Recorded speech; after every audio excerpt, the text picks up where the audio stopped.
Good afternoon to the UK column audience, wherever you are in the world. Thank you very much for joining us. Welcome to part two of my interview with Sandi Adams. And what are we talking about? We're talking about the key issue of Agenda 21, as it was, now Agenda 2030. And with Sandi, we had a really fascinating part one where she surprised me by gently saying, well, of course, I did meet Bill Gates.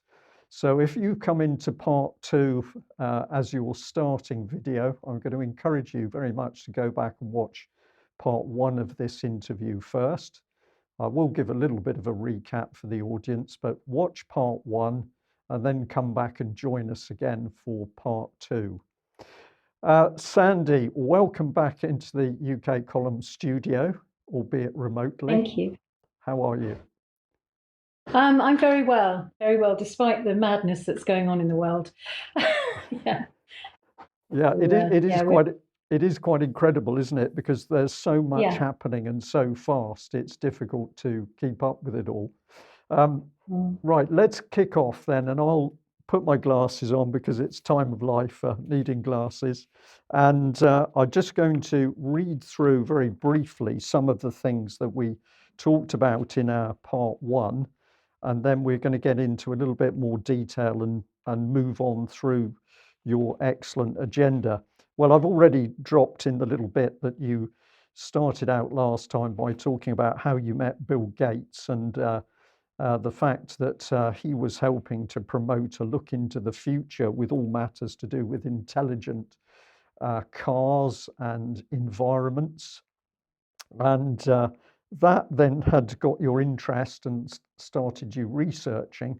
And really, the key book that caught your attention was a big fat tome of nearly 1,000 pages, and that was the Global Biodiversity Assessment, which I think came out in 1997. I think that's what you said. That's And right. Yeah. okay, and this was where really the globalists, but also the UN, correct me if I get any of this wrong, that was the key document where um, a major plan was being set out to really control everything. And you pointed out that you've been able to get a copy of that particular book and delved into it and found a huge amount of detail about the plans for the future. But you also said that subsequently that book seemed to disappear from print. I'll just Mm. ask you again, because I think this is always interesting when documents seem to disappear off the internet.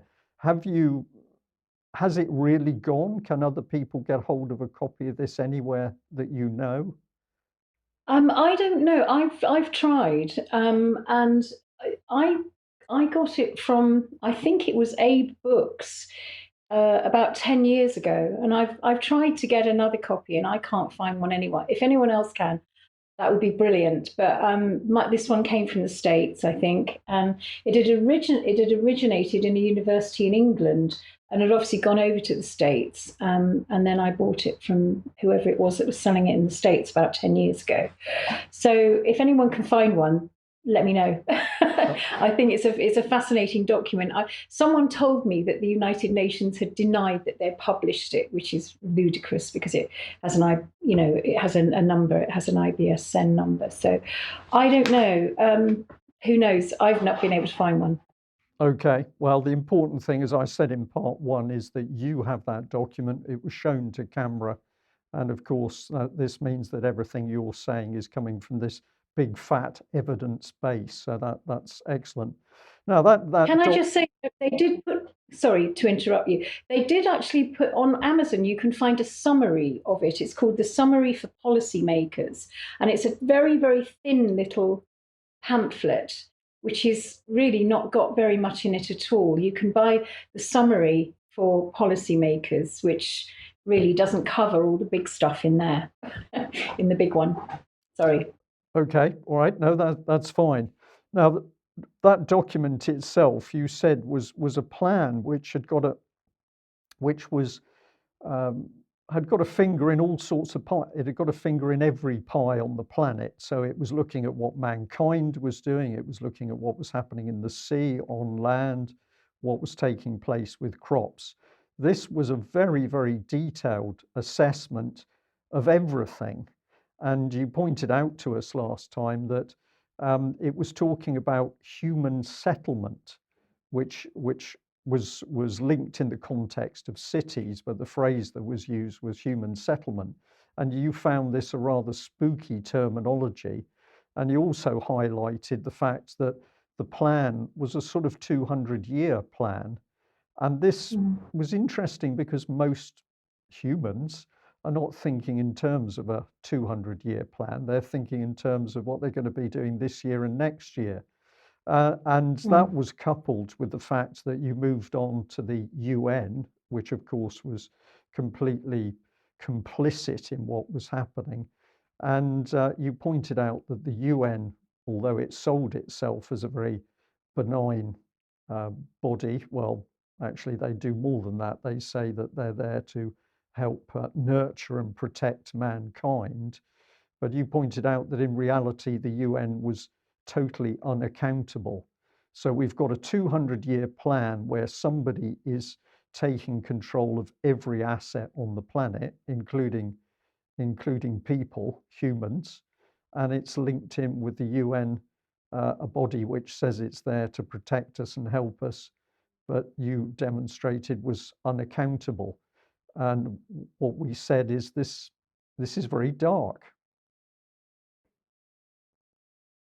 Yeah, it's to me it seems like a very, very long-term agenda, as we know. And really at that stage when I was doing the early talks, I had no idea that it was going to go as far as it is now, which is, entering into the alternative reality, the metaverse, and how they're creating an alternative reality because our reality is going to shrink in their eyes. That our reality will be no more. There'll be no goods and services. You will only access those in the metaverse. So I had no idea that there was going to be this incredible destruction of humanity.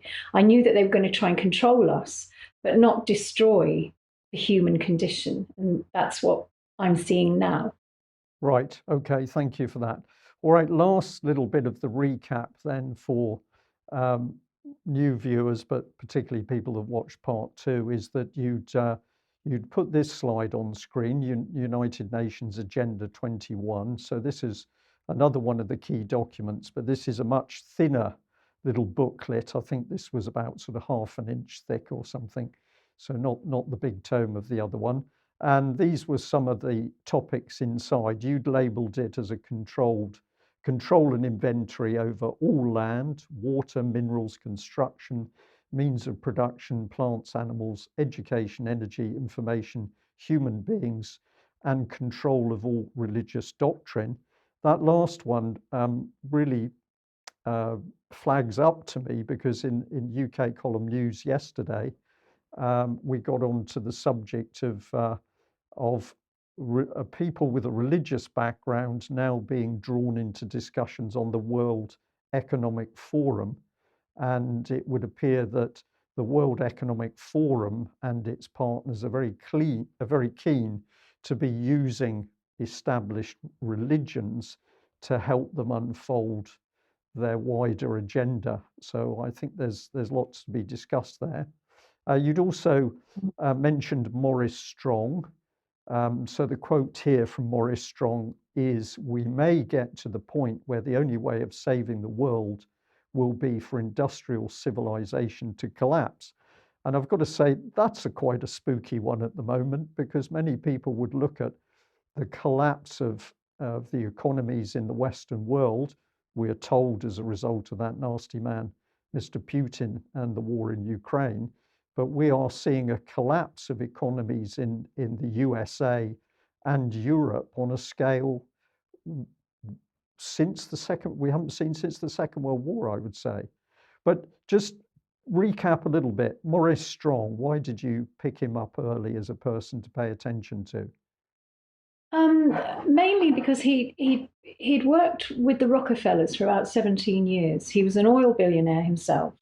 So, there's a questionable. Why would an oil billionaire want to head up an Earth summit to get rid of fossil fuels? And he'd already invested heavily, as most of the attendees of the Earth Summit in 1992, they'd all heavily invested in the carbon credit banks, the Chicago Climate Exchange. Obama had been involved in all that, and he described himself as a communist in ideology and a capitalist in methodology, which is a contradiction in terms.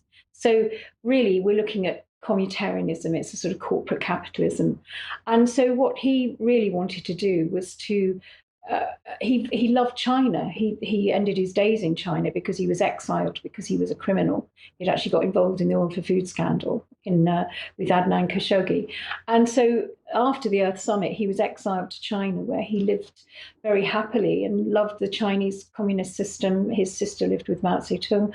He was a perfect person to bring in this new world order, this new economic order, if you like, that Brzezinski had talked about in the 1970s. So Brzezinski and Kissinger are all involved in all this. They were all part of this plan. So, he was really a big mover and shaker in bringing about what we're seeing now, actually. Okay, well, this particular part two, we're going to be having a look more at the organisations and some of the people who are mixed into this agenda. And clearly, we have got very powerful people like Maurice Strong and maybe the Rockefellers. Wherever we go, there are people with access to immense amounts of wealth, but also power by maybe their own corporate interests or their links into the political world. And they seem to be able to drive really incredible change and agendas on a worldwide scale. So we'll certainly be focusing in on more people. Last little bit is you kindly gave us this little summary of what Agenda 21 seeks to achieve. Top-down global governance, and you've added there not government, and I'll come back and ask you a question about that in 2 seconds. Populations moved into concentrated urban areas called smart cities or human settlement zones near train lines. No cars or air travel. Every human action surveilled and carbon taxed. Concentration of wealth and power of the surveillance state. Surveillance capitalism, cashless society. Um, Again, I'm reading through those sentences, and in my mind, I'm getting little flashes of what we're seeing happen around us. So we Mm-hmm. take we take no cars or air travel. Well, certainly air travel during the COVID lockdown, at least, and subsequently, is decimated compared to the number of people that were moving around the world previously as air passengers. Of course, a lot of them holiday makers. So air travel, we're seeing being suppressed. We're seeing travel by car being suppressed. And I believe now in some American states, they've already announced that they are going to suppress sales of fossil fuel cars, so gasoline cars or diesel cars, that you're not going to be able to buy them anymore as there's a push to electric cars. But also we're seeing the numbers of electric cars dropped. Cashless society, that one's coming. So I won't do any more myself, but out of that list, you started off by saying top-down global governance, not government. What was your distinction there between governance and government? Well, it's funny because they call it governance, and really what we're looking at is what is being done to people. There's no, I mean, I know government really isn't democratic. We know that, but it's always been called government because there was this illusion that governments were actually democratic and the people had their say. So governance is something very different. It's very top down. It's governance. It's really it's it I you know it, I call it dictatorship. And that's interesting that they use the word governance instead of government. Right. So that was the distinction. Yeah. Okay, so we could call it dictatorship light, Mm. LITE. Yeah. What it really is a dictatorship, but it masquerades as something more subtle, Yeah. governance. Yeah, okay. Mm. Populations going into concentrated areas. Well, I think we're seeing this in many, many places. And of course, we've recently heard from Holland as one of the key places, but also I think northern Italy and other countries in the world where it's clear that farming is being suppressed, land taken away from farming, Mm-hmm. farmers taken away from farming, and they're talking about putting in land managers instead, which I think is a really creepy title. Um, Concentration and wealth, the power of the surveillance state. Are, are we not seeing a demonstration of that by the sheer power of the likes of Google and Facebook and Twitter, who are Mm. now telling their own customers what those customers can do, what they can say, and it appears even what they think? So we can tick off your bullet points, I think. Mm. I mean, I think I've actually put every human action surveilled in carbon tax, but also we now have this whole social credit thing going on. So, it's how you behave as well. So actually, I need to put that on there because a lot of these slides I actually compiled quite a long time ago and things have moved on. And I think really looking back at them, I think, oh my God, tick, tick, tick. Yes, this has happened, that's happened. But there is the social control, which is really quite worrying because, if you don't behave in a certain way, then your social credit, if it's not good enough, you will not have access to goods and services that you would normally have access to if your social credit score was good. Yeah. Yeah, yeah. And of course, people are not yet linking up the fact that if we go to the cashless society and your score is not high enough, you are not going to have access to cash. You're certainly not going to have access to Yeah. allowances, and those allowances, we've got to the stage where the governments in many different nations have made people totally dependent on government allowances to live. Yes, I mean this is it. I mean there is this whole the digital ID is really going to uh, assess you in every single way. And when they say every human action will have a value and a score, they mean that, and that's coming from their what they've been saying. So, if you, for instance, if you've used up your carbon credit scores and you go into the new biometric Tesco, and your facial recognition says that you don't have enough carbon credits to access that piece of meat or that butter or that cheese or whatever, those doors just don't open. You have no access to what you need or what you require.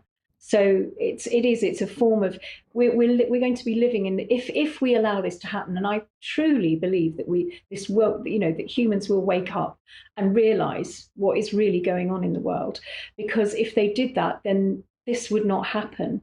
But we just have to realize that they're trying to create a digital prison for us, Yeah. and this is something that people have really got to wake up and see. Okay, well, I totally agree with that, and I hope that having you here and discussing the subject is going to help some people. Maybe they're already awake, but it's going to help them follow the path Mm. along. So let's get into sustainable development goals, because you'd taken some trouble to put these down in more detail. This was the overview with the little headers here, but if we get into the detail with these slides.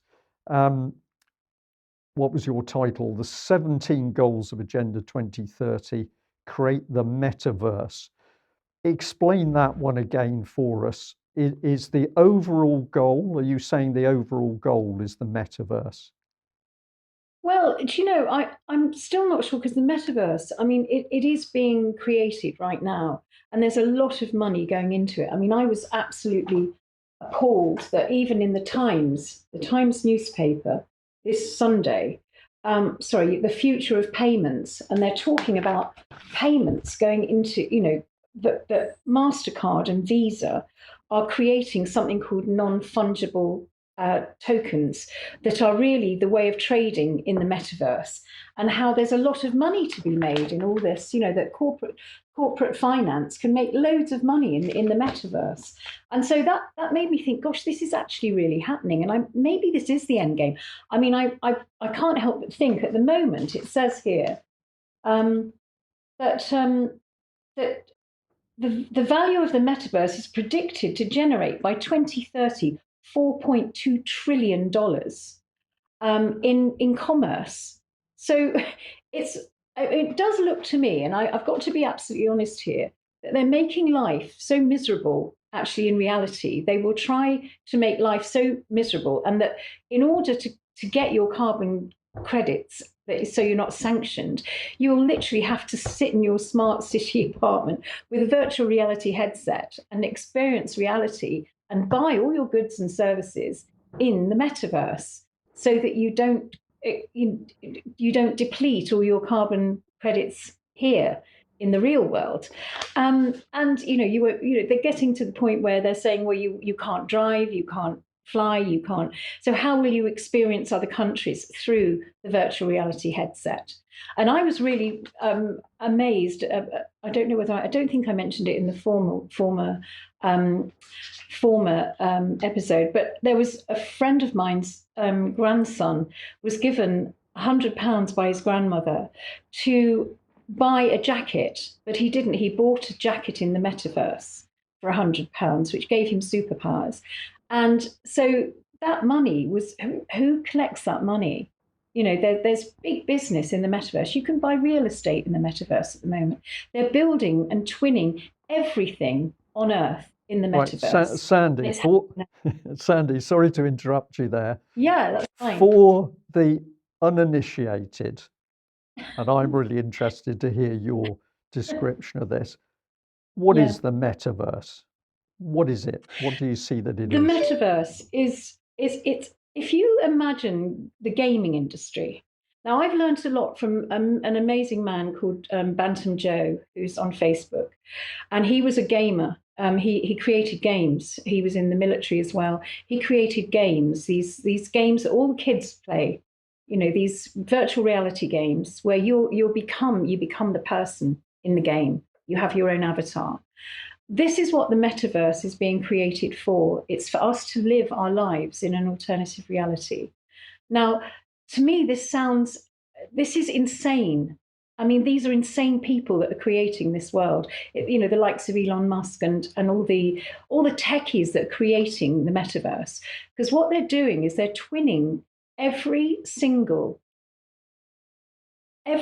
that's in our world. They're twinning in the metaverse, and they have the technology to do so. So every city, every tree, everything is created in the metaverse, and it's an avatar of our world. And likewise, we can create our own avatars to live in that and to do commerce in that. And people are now doing I think they call it, that people are learning how to actually do commerce and be part of the metaverse. So we live this rather disembodied existence where the gods are the techies that have created that metaverse. Yeah. And unfortunately, this is actually becoming a reality. The metaverse, which is not real, is becoming a reality. And that's the worry. Yeah. Okay. Does that explain it? Yeah, it does, absolutely. And where my mind was going was to say, it's fascinating, isn't it? But what did lockdown do for us? Well, of course, lockdown became Zoomy time. Instead of people having meetings where the object was to meet other human beings in order to discuss whatever it is you had to discuss, it could be business or pleasure, you then met via Zoom, which of course is a meeting which is taking place in an electronic environment. But I also know perfectly that we are very close now to the fact that if you have a meeting with another commercial company, you could don your 3D goggles, and instead of talking to somebody just over a Zoom window where you see an image of them, you could be walking into their offices via your 3D model. Mm. So you would start off by entering their world, and you'd be seated in one of their chairs talking to them. And so I absolutely know this stuff is coming along the pipeline.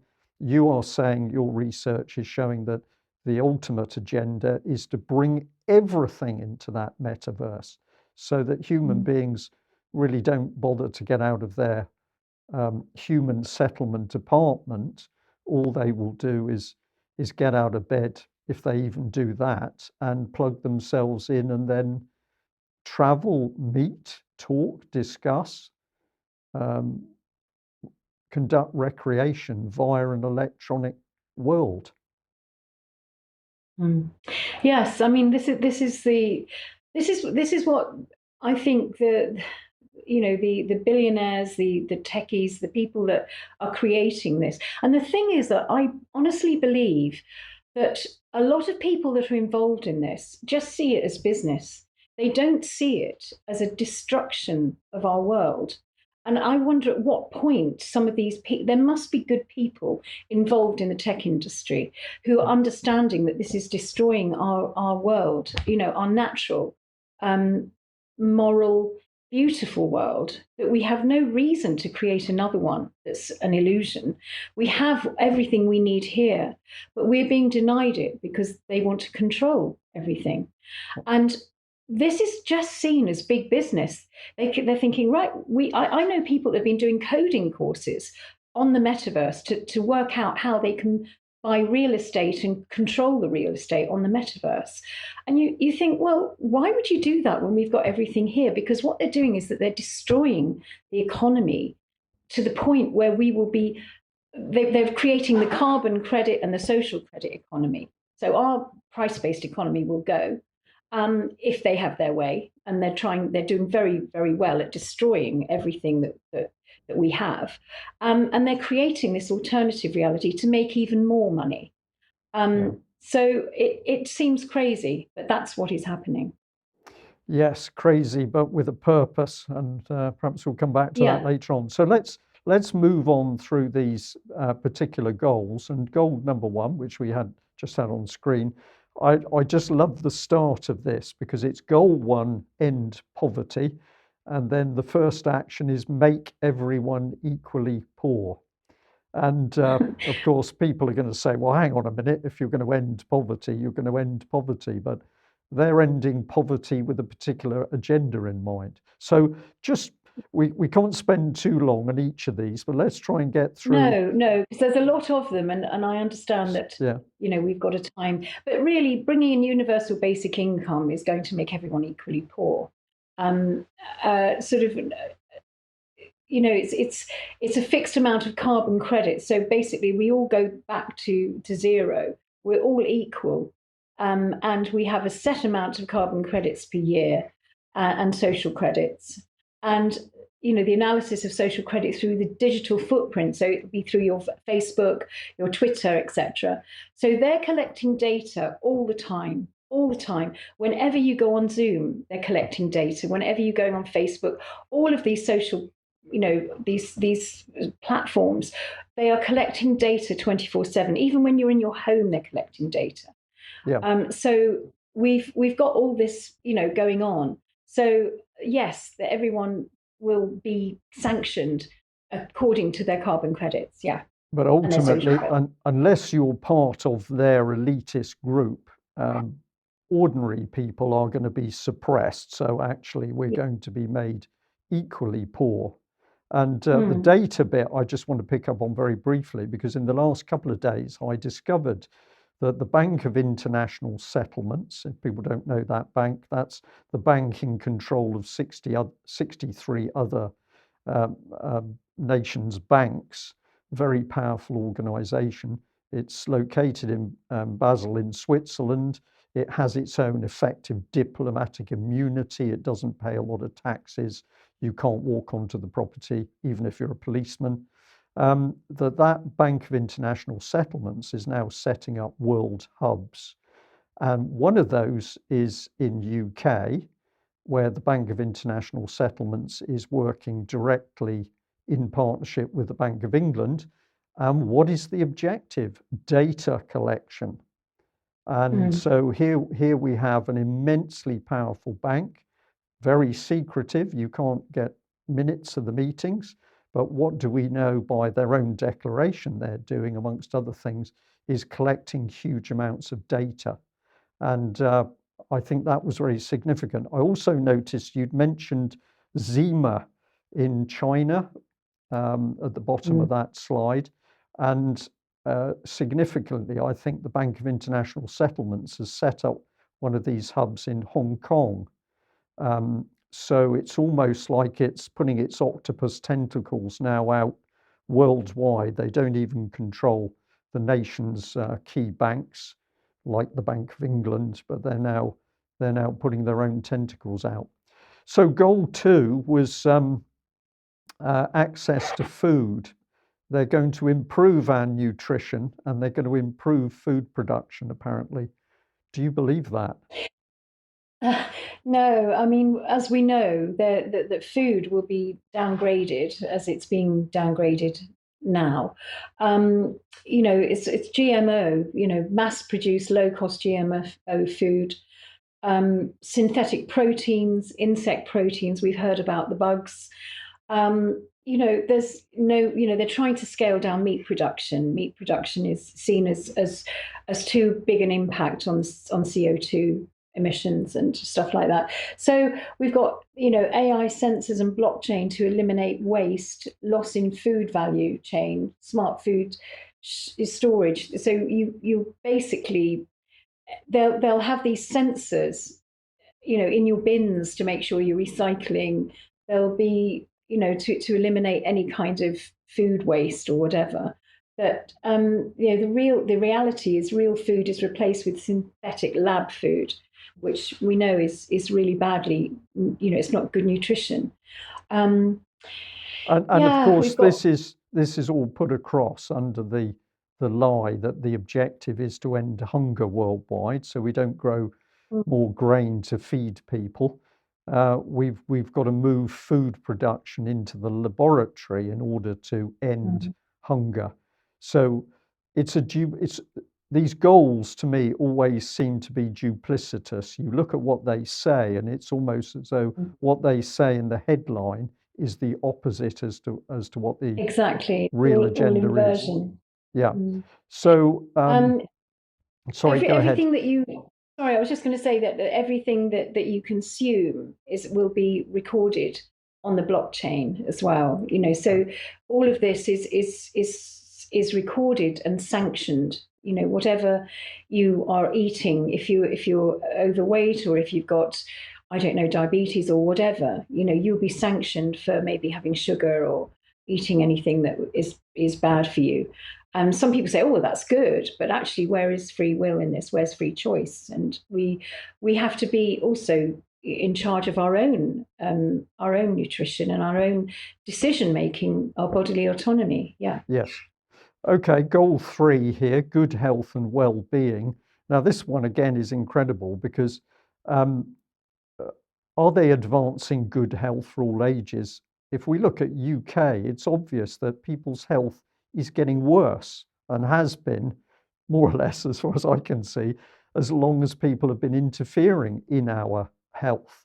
But we have more cancers, we have more sicknesses, we have more mental health problems, and those problems are affecting people at an ever younger age. So my, excuse me, my picture of health in UK is very clearly that our health is getting worse.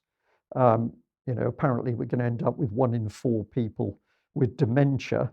Um, but at the same time, the NHS system has been taken apart. And as Debbie Evans, our UK columns nursing correspondent, has been pointing out time and time again, we can see that the NHS in its physical form, where you're going to have real doctors and nurses interacting with real people as patients, that's being replaced by AI. And this is all part of the NHS long-term plan. And you're talking about um, preventative medicine, which is run through, amongst other things, the collection of genomic data. So they're going to prevent us becoming ill by working on things within our own bodies, genomically driven medicines. So your goal Mm. 3, I think, is happening around us.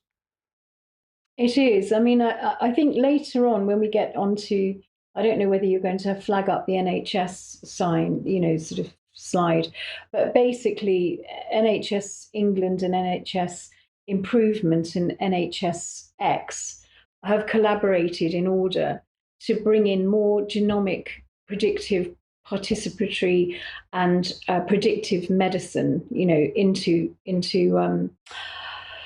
into the NHS, and it's all genomic driven. Yes. So they're really trying to get rid of hospitals as we know them, and they're really going to be genetic screening centres and dealing with.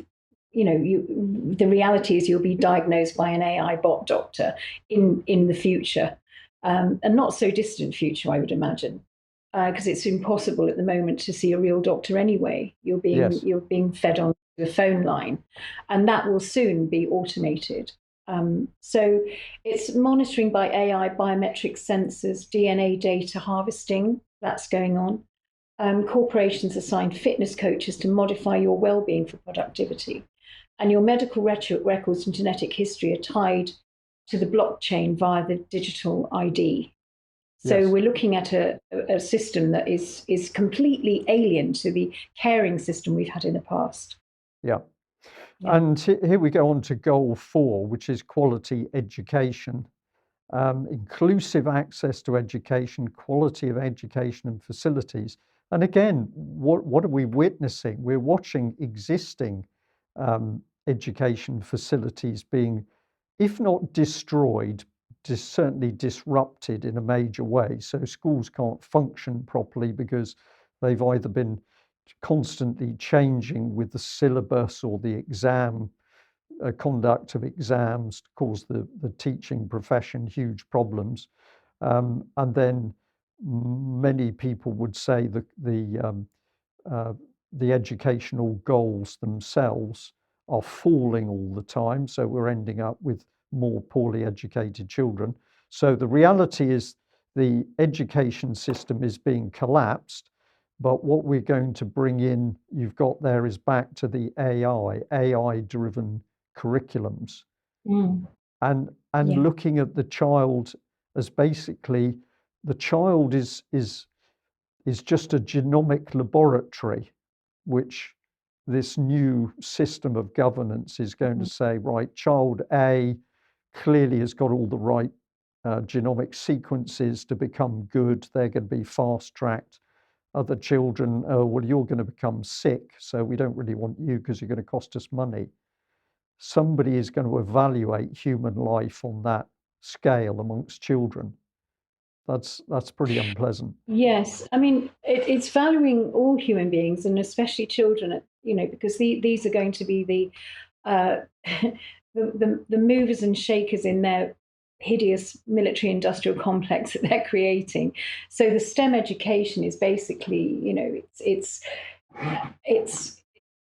it's a system of of creating the perfect human being in their eyes, someone that they can actually commodify. Because all along a child's, if you like, their educational timeline, um, as they reach the goals that STEM education actually wants them to achieve, they will end up with generated tokens being generated onto the blockchain where the impact investors make their money.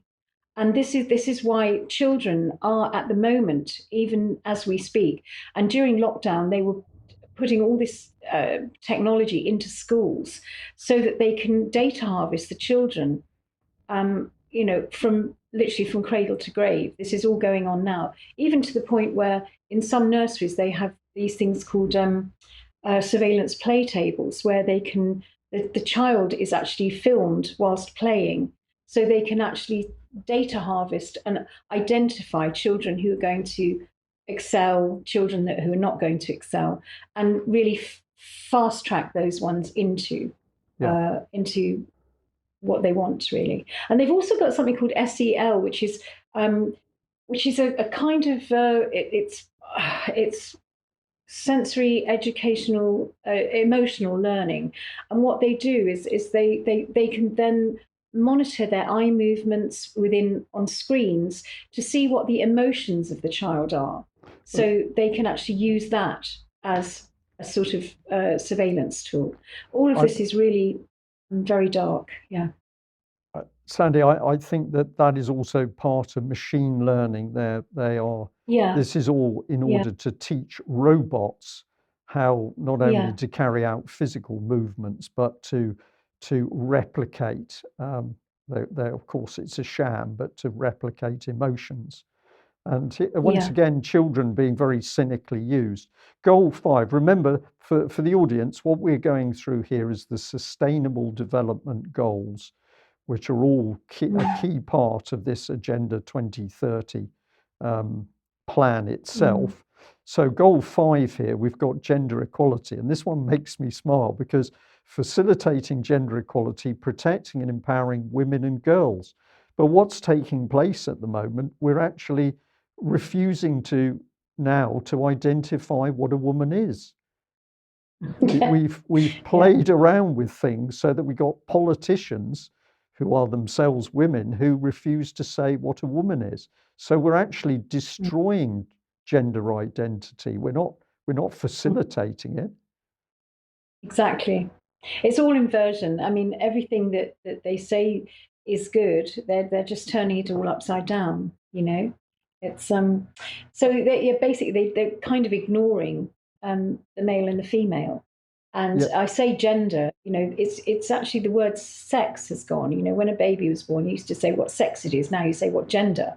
So it's getting rid of male, female, and teaching women and girls to have less or no children. I mean, we've all been told, oh, save the planet, don't have children. And I notice a lot of young women now saying, oh, we're not going to have children, we're going to concentrate on our careers, because life is so difficult to live without the income. Um, they're teaching youngsters to abandon their gender identity and to take on transhumanism, generic sexuality for better inclusion into the gender blind metaverse, because that's what it will be. It will be gender blind. As yes. as trying to really wheedle out any form of male female, sort of, they just want everybody to be neutral because Yeah. it's easier to transfer that into transhumanism. And of course, what that also does is break down the family bonds. So the family's Yeah, under attack as well. If you can break down these absolutely. bonds, the individuals that are left, whatever they call themselves, men or women or in Mm. betweeners, they are more vulnerable to control of the state. Um, Clean water and sanitation. This is an interesting one, isn't it? We now live in a world of bottled water, and I remember reading something many years ago which said, "What would a Victorian person think? What would somebody think in the 1920s or 30s if you said that in UK you didn't have full access to clean water. You had to go to a shop and buy a bottle of water. They would have thought you were a complete nutcase, but Mm. that's where they've taken us. Yeah, the water infrastructure is, that they're putting fluoride into water. They're putting all sorts of stuff into water. We don't know what's in the water, so that's why people, I think, are on the side of caution and use bottled water. But yeah, I think that they want to control everything: water systems, energy, just about everything that we hold dear. Clean water, shelter, keeping warm, all of those basic human needs. They want to control so that we literally don't have any access to those particular things. So I just feel that we're just being hit by all angles, really. Yeah, but Yeah, the point you come back to is that if you follow through these goals and almost say consider the opposite of what they claim, that is now happening around us. The next one is affordable goal 7, affordable and cheap yeah, energy. What is happening around us? Well, energy prices are skyrocketing, yeah. rocketing, It's and not then we're affordable. It's not cheap. it, and but Yeah. yeah, but plus we're being told we can't use certain fuels. We're not allowed to use petrol or diesel. We're not allowed to use coal. We've also got restrictions on wood burning stoves. So all the means of cheap energy are being taken away from us, and we're being Mm. told no, you must actually just use electricity. Where surprisingly the price is increasing at an astronomical rate. Of course, yeah, and it's much easier to to just switch it off. They can do that. If everybody's just using electricity, I mean, they've already said that by 2030 they don't want any wood burners in homes in England. If you look at the net zero document, that's they want to outlaw all wood burning stoves. So how do you keep warm? How do you cook? How do you if everything goes? Yes. So yeah. Well, you're chuckling there, and we have to keep a sense of humor about it because some of it is so crazy you have to laugh a bit, but it does. Well, yeah. I mean, it gets more and more absurd, and the more absurd it becomes, the happier I am actually, because the more people will go, hang on a minute, this is madness. What are they doing? And I think the more they are getting desperate, I believe that that's why they have this goal of 2030, but they're accelerating it at a really fast pace. And they're making mistakes and they're coming up with more and more absurd options. And I think that that will be their downfall because people will look at this and it doesn't make sense. It's not common sense. And people will just suddenly, wake up and say, no, this is mad. That's what I believe anyway. Well, no, I have to. I agree with you. In many ways, it has to get so bad that it gets people's attention. When people are Yeah. warm and comfortable and the money's still coming in, they don't really pay attention to anything outside their life bubble. No, Working, no. home, children, the car, paying the bills. But when it gets tough, they start to ask questions. And certainly, if we give an example of this for the UK column, lockdown was just unbelievably good because people were shut up Yeah. in their homes.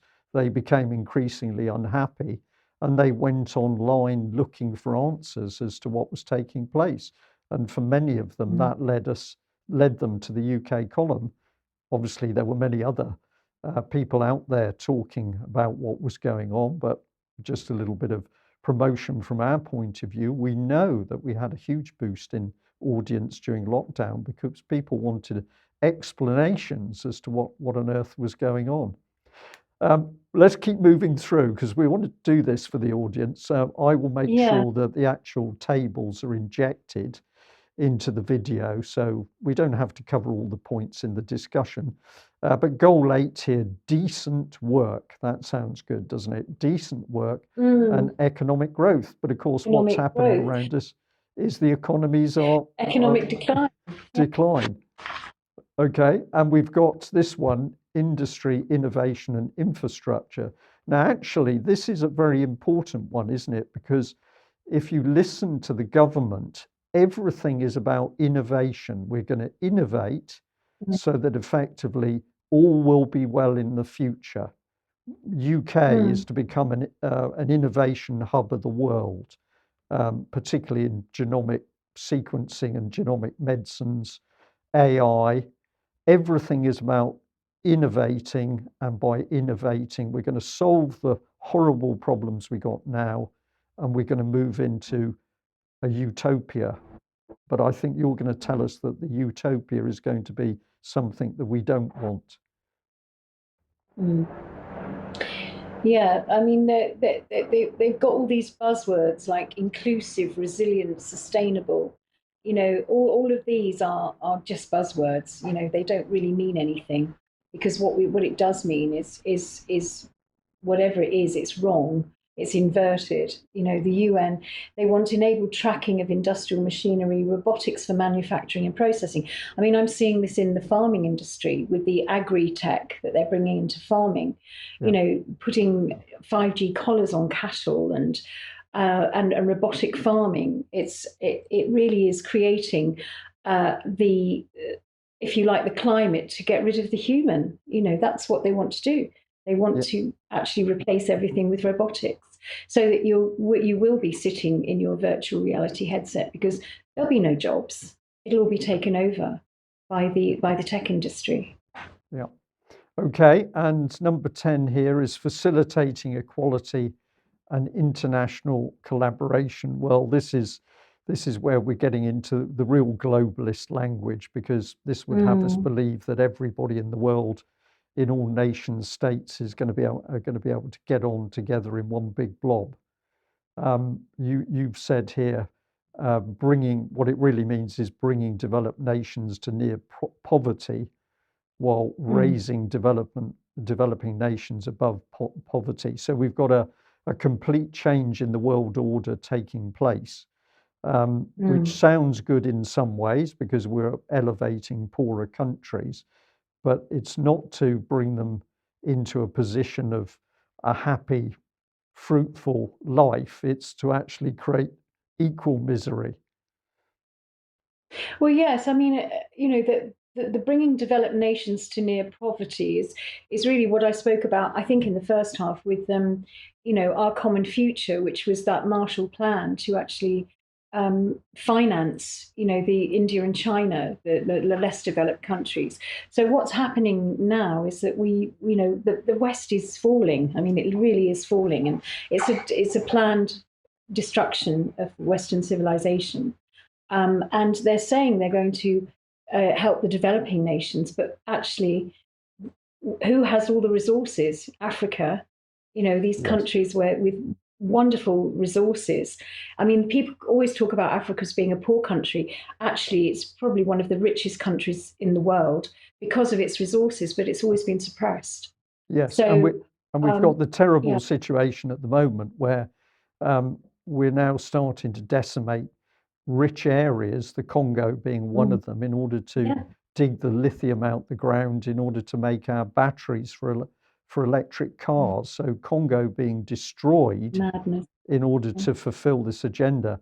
Now, I've jumped on through because I thought we'd just focus on Yeah, yeah, a yeah, few yeah. We need to more. get on. Goal 13, climate action. Well, it's been obvious from the start, hasn't it, that so-called global warming, climate change, as they now like to call it, has been used as one of the key drivers for this bigger, bigger globalist agenda.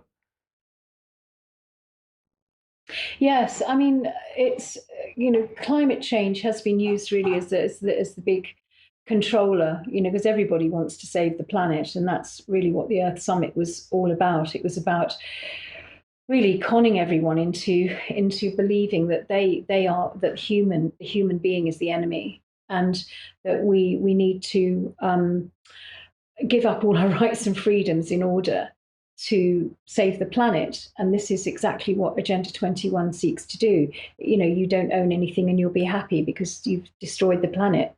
This is the way they look at it.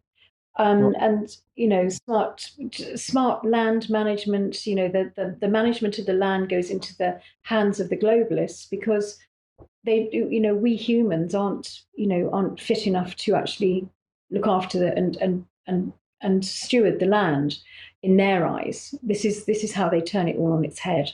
Yes, Um, so sorry, Sandy, go on. while you're talking there, I called up goal 15, which is life on land, protecting and Yeah. restoring terrestrial ecosystems. The UN is talking about real-time habitat, land use mapping, monitoring, detection of illegal activities, wildlife tracking. Um, you are saying actually they are going to remove humans from their natural environment, and we're going to be pulled into these smart cities where everything is controlled. Yes, I mean, it's. It's a strange one to get your head round, but this has been a long-term plan. This is actually in the global diversity assessment. It's the fact that the human being has, in their eyes, destroyed the planet, and they made us the enemy. Really, a long time ago, in 1991, the first global revolution, the Club of Rome report, they actually identified humanity as the enemy of, as man as the enemy of humanity. So the idea is that they remove us from it, from the equation, and they put us into smart cities, and the land only they have access to. And this is what rewilding is about. Rewilding 50% of the planet by 2030 or 2050. 2050, I think, is the goal for rewilding 50% of the planet. Right, So and this is, sorry, sorry, Sandy, just to yeah, push the point, yeah, go on. just explain that rewilding, because I know at one stage there were some very interesting maps of the United States, which appeared to show that there were plans for literally allowing some cities to decay. They wouldn't be used as cities anymore. And then huge Mm. areas of America returned to the wildlife for the bears and the wolves and everything else to take over, and the human beings. Those maps that I saw many years ago, I believe, were genuine maps, but you've also seen this type of material.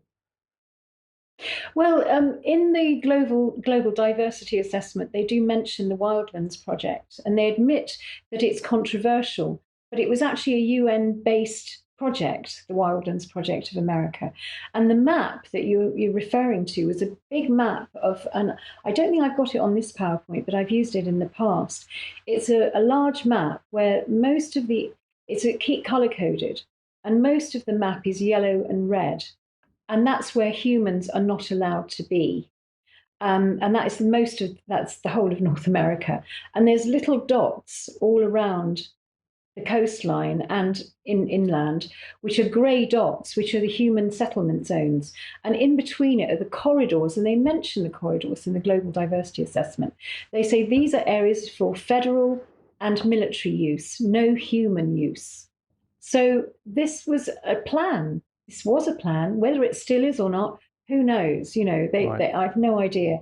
This could be an intermediate thing, into getting a sort of possibly a depopulated um, population into the smart cities and control them and be able to harvest their sweat equity, or their not they won't have sweat equity, but it's being able to harvest their data. The Yeah. data is the new gold. That is the new sweat equity. Their data will be harvested, and they will live their life through alternative reality. That's the plan, I believe. Yeah. Right. Okay. Right. We're very close to the end on these goals.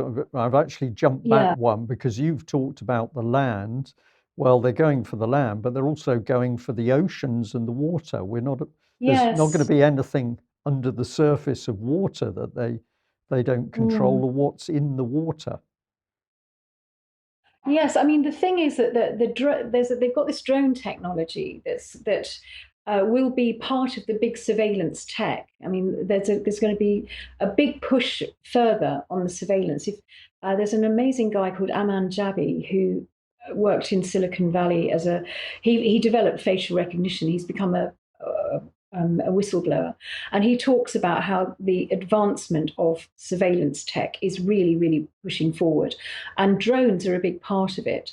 And they will be surveilling the countryside for anybody who is, for instance, hunting wild animals or whatever, if maybe you're not allowed to access meat or whatever, or fish. And so everything will be monitored, and they'll restrict access to the open seas, lakes, rivers with sensors and satellites, and penalise those found guilty of illegal activities like fishing.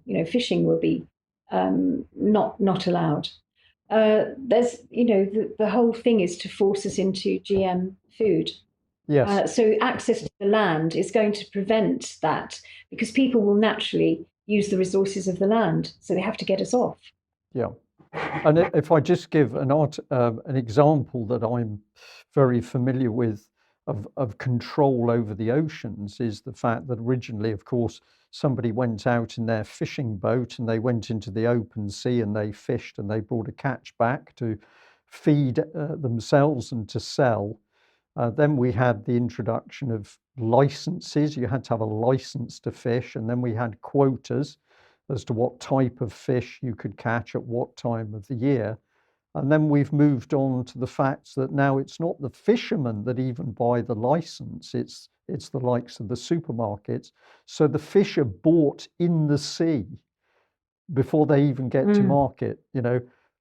There's fish swimming around that have actually got an Asda stamp on them or a Tesco stamp. This is how Yeah. close this Yeah. has got. Right, the last two big goals, then let's deal with those before we have a chat about some of the people. Um, Goal 16, peace, justice, and strong institutions. So again, this is all the icing on the cake. Trust us, and we're going to build you this utopian world which will be peaceful. There will be complete justice, strong institutions who will look after you and keep you safe. This is the snake oil, isn't it? Lies, lies, lies. Yeah, Yeah. yeah. And They uh, they let's just do want the to other, let's modify. do, sorry, let's do the other one that goes with it. Goal 17, partnerships. Because this for me is very, very important because these people could Mm. not do what they were doing without the use of a combination of the big, powerful global industries and the very powerful global think tanks and institutions. And you've labeled the World Economic Forum there in your goal 17. I think many people will have at least heard of the World Economic Forum and they've probably heard of Mr. Schwab. But we're now talking about something which to me seems to work through governments and beyond governments. Is it unreasonable to say it appears that people like the World Economic Forum can control a politician like Tony Blair, for example? Absolutely, yes.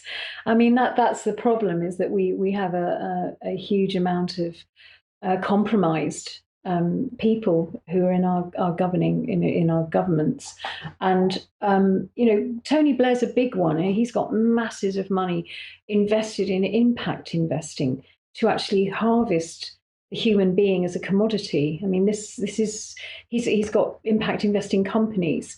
They're going to be the ones literally creaming off the money on the tokens on the blockchain from the data harvesting of our children. I mean, this is horrendous. So it's in their they want to create all these partnerships, these public-private partnerships that are really the problem. It's big business is the big problem at the moment because it's in the hands of greedy bankers and corporations and Yeah. politicians who've all got their fingers in pies. We know that some of them have got money in genomics and AI and all sorts of areas that they will make loads of money on this whole agenda. Um, and they're building sustainable global partnerships all the time that they want to make money on. And they're just trying to weaponize us and control humans, use us as a way of enriching their investments. So yeah, it's So money is key. The power that goes with money is yeah, key. yeah, Inevitably, yeah, people who are key drivers of this are very wealthy and very powerful. And yeah, I think we're gonna talk a bit more about some of them. I've got a, I'm clock watching. The clock always gets in the yeah. way because we're always trying to do I things in a know. respectable time. But I'm just gonna, I think if we can let this run till the end, till half past, we've got enough time to go through this next section. And here you're starting to encourage people to think about various historic events Mm. and also quotes and what people have been doing. So let's run through these fairly quickly. This one, the slide fascinated me. You've got Operation Columbia, 1947. What's this all about? We've got cars with what? Well, Loudspeakers on. Is that what's on the yeah, cars? they had loudspeakers. They were all sprayed grey. Now this is the uh, this I'll just go through quickly. The technocracy movement started in the 1930s at Columbia University by a guy called M.K. Hubbard and Howard Scott. They were political scientists and engineers that proposed the replacement of capitalism with an energy-based economy as opposed to a price-based economy. It was reintroduced by the Trilateral Commission in 1973 by Zbigniew Brzezinski as the new economic order, now known as sustainable development and the green economy. Many alumni of Columbia are heading up the present global agenda, and I'll talk about that later. But in 1947, Elon Musk's grandfather was at Columbia University, and they decided to try and push the technocracy movement to try and give it one final push to get it going, because what they wanted was what we are being forced to have now, which is an energy-based economy, not a price-based economy, like, if you like, carbon credits, carbon economy. They were trying to push that in between 1930 and 1947. It kind of fizzled out, but Elon Musk's grandfather gave it one final push with Operation Columbia, and they set up a company from Columbia University called Technocracy Inc. And the final push was to have a convoy of grey cars going all the way along from literally from California to Vancouver, and stop at every, get this, Masonic temple along the way, because it was financed by the Rockefeller Foundation and the Masonic temples. And so Elon Musk's grandfather, whose name was Joshua Haldeman, We've got a he slide, spoke. Sandy. We've got a Yeah. slide here. Let's pop this one on the Oh, screen. yeah. There you are. Here we are. Tell Yeah, tell Joshua us. Haldeman. So we've got the Well, that's the young Elon Musk in the circle there, and that's his grandfather holding him, and that's Joshua Haldeman, and he was the one that was pushing for the carbon-based economy in 1947. So really, we've got to thank him for his contribution to the Great Reset. So right. this is almost like bloodlines, isn't it? This is another way Well, that and the baton is taken up by the grandchild. yeah, Yeah, and also, of course, that was happening way back then. They were looking yeah, into us as the future nearly 100 yeah, years yeah, later. Okay, this yeah. is Zbigniew Brzezinski himself, I think, isn't it? This slide. Can He you? looks quite demonic, doesn't he? Yes, he's Uh, he's passed on now, but he was the one that revived the whole technocracy movement in 1971, and he called it the new economic order, and he proposed that we would work towards a carbon-based economy and get rid of money, and to really re-engineer the whole of society. And it was at a time that in 1971 where he was meeting with people like Klaus Schwab.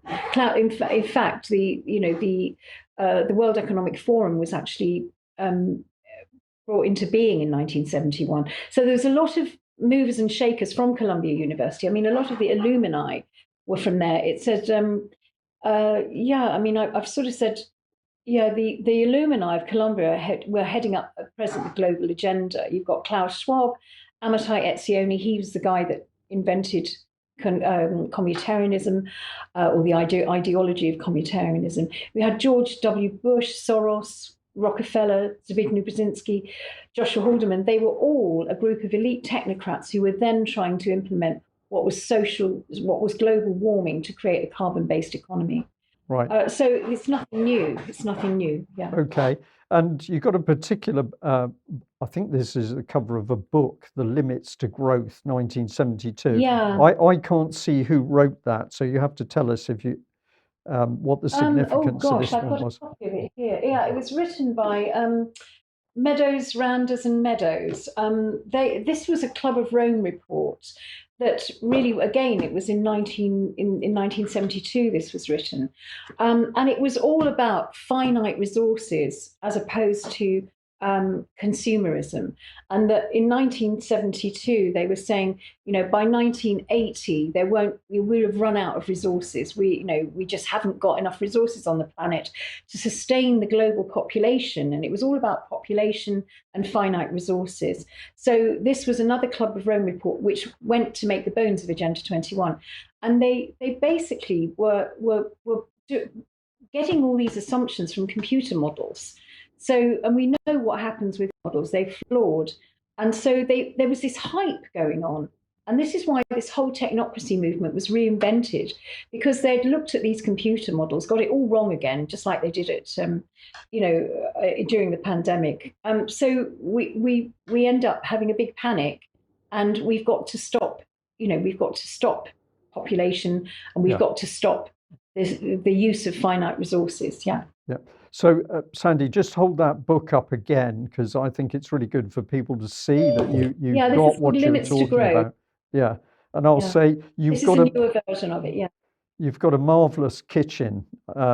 Some mums would have their spices and food in the drawers, but you've got all this amazing research Books everywhere.